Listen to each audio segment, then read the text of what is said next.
Setiawan ini wajib nggak untuk digugurkan sebagai tersangka? Kalau menurut ahli? Sifatnya menekan dan narasinya interogasi. Justru yang mohon izin yang mulia. Jadi interogasi. Kalau mau ngadu ke yang mulia. Kuasa hukum Peggy Setiawan meminta tim Polda Jabar menghadirkan ayah Eki Ibtu Rudiana sebagai saksi dalam sidang pra-peradilan besok. Kuasa hukum Peggy menilai kesaksian Ibtu Rudiana penting untuk memastikan apakah penetapan tersangka cukup bukti atau tidak.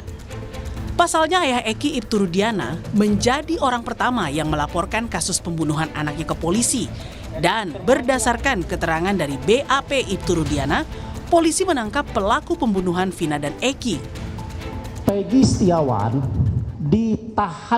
ditangkap dan ditahan oleh termohon Kepolisian Daerah Jawa Barat karena adanya laporan Rudiana pada tahun 2016 dan dimasukkan ke dalam daftar pencarian orang.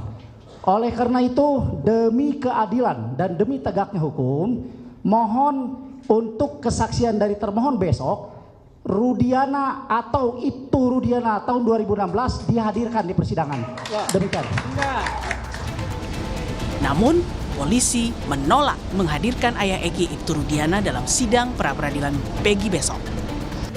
Tim Polda Jabar menilai Ibtu Rudiana tak perlu dihadirkan di sidang karena bukan sidang utama.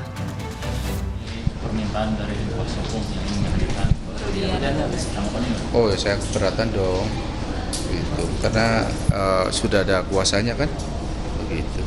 Saya nggak menghadirkan. Itu aja. Ya. Karena ini bukan sidang pokok, begitu. Ya.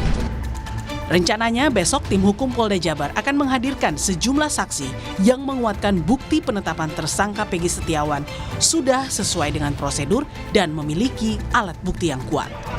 Tim Liputan Kompas TV.